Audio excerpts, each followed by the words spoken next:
Lucifer. Lucifer morning star. Lucifer নাম শুনলেই আমাদের মনের মধ্যে একটা ভয় কাজ করতে শুরু করে। লুসিফারের কাছে কোনো প্রার্থনা করলে বা সাহায্য চাইলেই আমাদের সোজা নরকের দিকে যেতে হবে। শয়তানের কাছে আমাদের আত্মাকে বিক্রি করে দিতে হবে তথা শয়তানের উপাসনা করতে হবে আমাদেরকে। অর্থাৎ লুসিফারকে ডাকার পর আপনার ডেস্টিনেশন সোজা নরকের দিকে। এই ধ্যান ধারণাই আমাদের মধ্যে প্রচলিত আছে। কিন্তু আজকে ভিডিওতে আমি আপনাদের সাথে শেয়ার করব যে লুসিফারকে কারা ডাকবেন, কেন ডাকবেন এবং আমাদের যে বিভিন্ন মিসকনসেপশন এটার ব্যাপারে সেই বিষয়টাও আমি আপনাদের কাছে ক্লিয়ার করে দেবো। এর আগে একটা ভিডিওতে লুসিফারের পরিচয় কী এবং তাকে সাধারণ মানুষ কেন ডাকতে পারে, কেন ডাকবে সে বিষয়ে আমি বলার চেষ্টা করেছি।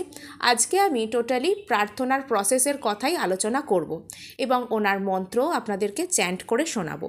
প্রথমত বলে রাখি, লুসিফারও কিন্তু গডস ওন ক্রিয়েশন, অর্থাৎ ঈশ্বরের প্রথম পুত্র, ঈশ্বরের সবথেকে প্রিয় পুত্র, সবথেকে সুন্দর পুত্র হলেন লুসিফার। এবং লুসিফার একটাই দোষ করেছিল, সেটা হচ্ছে তার ভেতর যে উচ্চাকাঙ্ক্ষা এসে গিয়েছিল এবং সেটা থেকে তার মধ্যে অহংকার জন্ম নিয়ে নেয়।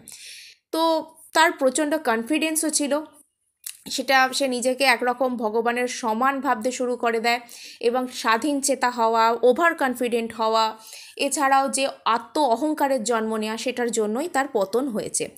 লুসিফারকে ডাকতে আপনারা পারেন এবং লুসিফারকে এক্ষেত্রে আপনারা ইনভোক করবেন না, আপনারা কি করবেন, ইভোক। আমরা সাধারণ মানুষ, আমরা নিজেদের প্রোটেকশন সবসময় নিজেদেরকে প্রোটেক্টেড রেখে যে কোনো কাজ করব, তার জন্য আমরা ইনভোক করা এদিকে যাব না। ইনভোক করার অর্থ হচ্ছে কোনো একটা শক্তিকে আমন্ত্রণ জানানো নিজের মধ্যে এবং তার সাথে সরাসরি রূপে যুক্ত হওয়া। সেটা করার মতন ক্ষমতা আমাদের ভেতর সবসময় থাকে না। লুসিফার হচ্ছে একটা ডার্ক এনার্জি এবং এই যে কোনো ডার্ক এনার্জিকে ডাকলে কি হয়, সে আমাদেরকে এনলাইটমেন্টের পথ দেখায়।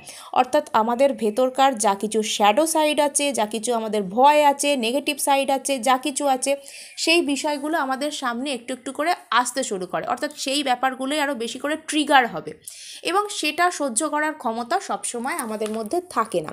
তাই আমরা ইভোক করব। ইভোক করার অর্থ হচ্ছে কোনো একটা শক্তিকে নির্দিষ্ট কোনো স্পেলে, নির্দিষ্ট কোনো প্রেয়ারে আমন্ত্রণ জানানো এবং তার যে সাহায্য, তার যে শক্তিটা সেই স্পেল, সেই প্রার্থনা, সেই রিচুয়ালে কাজে লাগানো।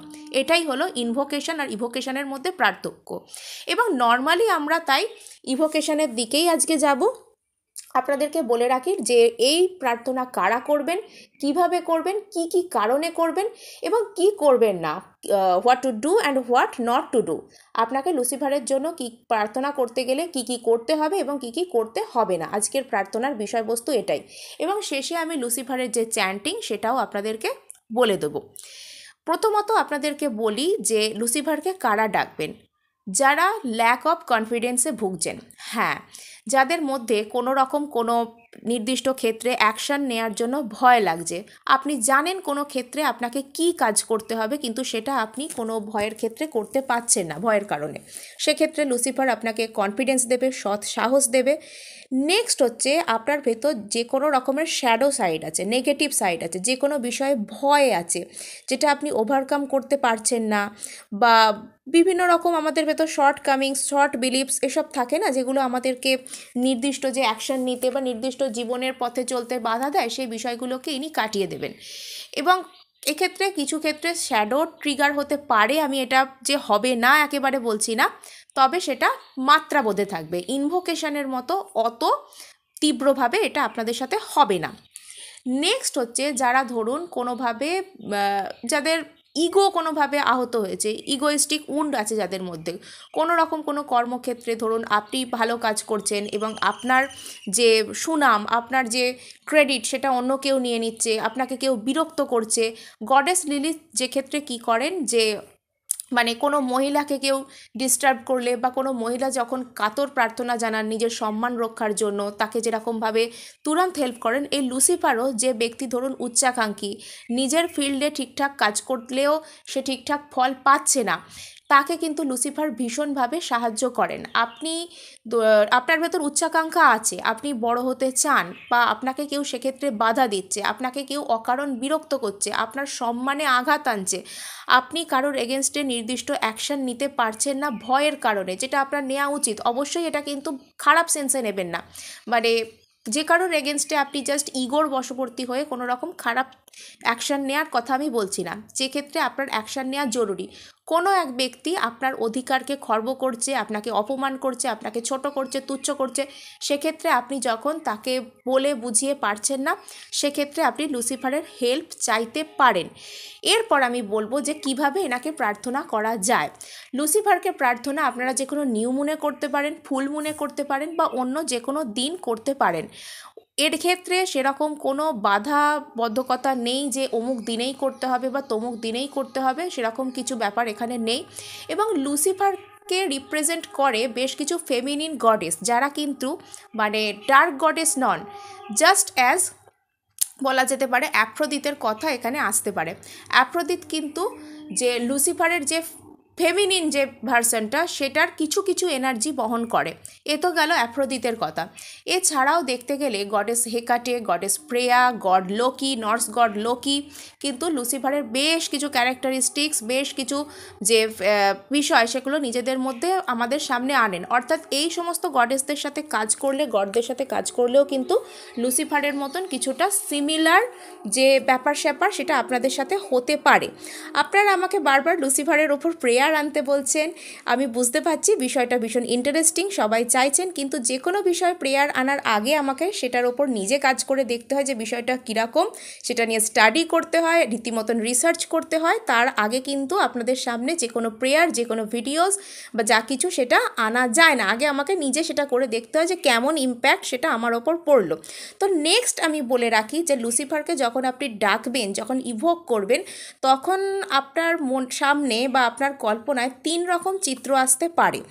একটা হচ্ছে সে ভীষণ একটা কোনো খুব আকর্ষণীয় একজন যুবক, একজন খুব হ্যান্ডসাম চেহারার একজন কেউ আসতে পারে আপনার সামনে, যিনি আপনার বন্ধু হিসেবে আপনার সাথে থাকতে পারেন। নেক্সট আসতে পারে একটা বাচ্চা ছেলে, যে আর কি যার পিঠে দুটো ডানা থাকবে, একদম শিশু, ছোট্ট একটা খুব অ্যাডোরেবল একটা কিড থাকবে।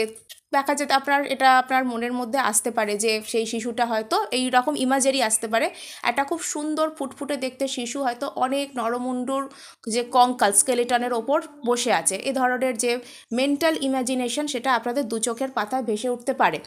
নেক্সট আরেকটা যেটা আসতে পারে, সেটা হচ্ছে জাস্ট লাইক মাস্টার মার্লিনের মতন কিছু ইমেজেস আপনার চোখের সামনে আসতে পারে। মাস্টার মার্লিনের মতন কাউকে আপনি দেখতে পারেন, যিনি জাস্ট একজন অভিজ্ঞ গুরুর মতো, একজন পিতার মতন আপনাকে গাইড করতে পারেন।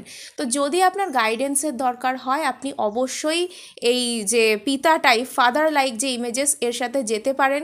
এবং আপনি যদি বন্ধু হিসেবে তাকে যে কোনো ক্ষেত্রে পাশে চান, তাহলে এই যে তার যে ইয়াং ভার্সন, সেটার সাথেও যেতে পারেন।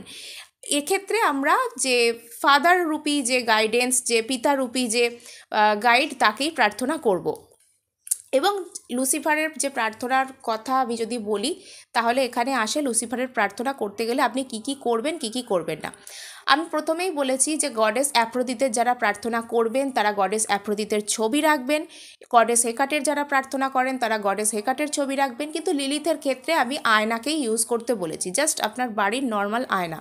এবং লুসিফারের ক্ষেত্রেও কিন্তু সেরকম কোনো ইমেজেস, কোনো মূর্তি লুসিফার পছন্দ করেন না। তাই আপনারা কোনো মূর্তি বা ইমেজেস এনার সামনে রাখবেন না, বা এনার উদ্দেশ্যে কোনো মূর্তি ইমেজেস রাখার দরকার নেই। সিজিল, যারা জানেন লুসিফারের সিজিল আমি দিয়ে দেবো।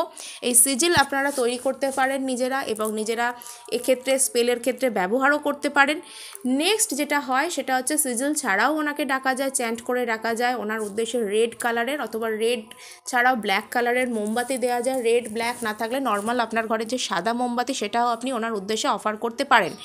এরপর হচ্ছে কোন টাইপের ফুল রোজ অফার করতে পারেন, আপনাদের জন্য ঠিক থাকবে। যে কোনো লাল সুগন্ধি টাইপের ফুল, রোজই এর মধ্যে সবথেকে আগে আমার মাথায় আসে, তো রোজ আপনারা অফার করতে পারেন। পপি ফ্লাওয়ার ওনাকে অফার করা যায়, এটাও ওনার পছন্দের জিনিস। আর একটা জিনিস, সেটা হচ্ছে যে ওনাকে কি খাবার দেওয়া যেতে পারে। নর্মাল আপনারা ওনাকে পমিগ্রানেট অর্থাৎ বেদানা দিতে পারেন, অ্যাপেল দিতে পারেন।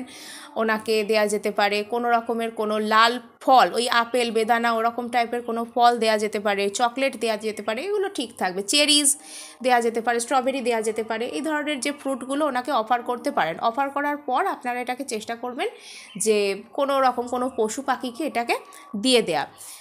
আর এরপর যেটা হবে সেটা হচ্ছে যে কোনো লুসিফারের যে এনার্জি সেটা হচ্ছে ভীষণ কনফিডেন্ট একটা এনার্জি, ভীষণ হাম্বল একটা এনার্জি।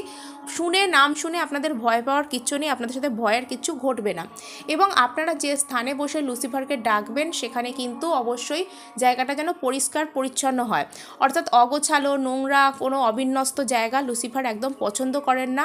এবং লুসিফার কিন্তু সবসময় আপনি নিজের মধ্যেও মানে যখন পরিষ্কার পরিচ্ছন্নতাকে আর কি ফিল করবেন, নিজেকে পরিষ্কার পরিচ্ছন্ন করে একদম ডাকতে বসবেন, লুসিফার কিন্তু ভীষণভাবে মানে এই পরিষ্কার পরিচ্ছন্ন হাম্বলনেস, বিনয়ী ভাব, কনফিডেন্ট ভাব, এই বিষয়গুলোকে ভীষণভাবে তিনি অ্যাট্রাক্টেড হন। তো এই বিষয়গুলোকে আপনারা খেয়াল রাখবেন, অর্থাৎ যে স্থানে বসছেন সেই স্থানটা সেই ঘরটা যেন সুন্দর করে আগে গুছিয়ে নেবেন, পরিষ্কার পরিচ্ছন্ন রাখবেন, নিজেকে পরিষ্কার পরিচ্ছন্ন রাখবেন, গায়ে সুন্দর পারফিউম মাখবেন যেন ভেতর থেকে আপনার পরিষ্কার পরিচ্ছন্নতা ভাব আসে। এবং যে কোনো ক্ষেত্রে যারা নিজেকে নিয়ে কনফিডেন্ট, এবং অবশ্যই নিজেকে কনফিডেন্ট ফিল করবেন, যেরকম ধরুন আমি তো পারবো না, আমার দ্বারা হবে না, আমি এই করব, আমি অমুকের থেকে ছোট, বা অমুকের সাথে আমি কখনোই পারবো না, এই ধরনের চিন্তাধারাকে সাইডে রেখে বসবেন লুসিফারের কাছে। লুসিফারের চ্যান্টিংও আমি আপনাদেরকে বলে দিচ্ছি, রেনিজ টাসা উবেরাকা বিয়াসা ইকার লুসিফার। এর নেক্সট যে ভার্সন আমি আনবো, অবশ্যই আপনারা সঙ্গে থাকুন। আজকে এটুকুই, দেখা হচ্ছে নেক্সট ভিডিওতে। ধন্যবাদ।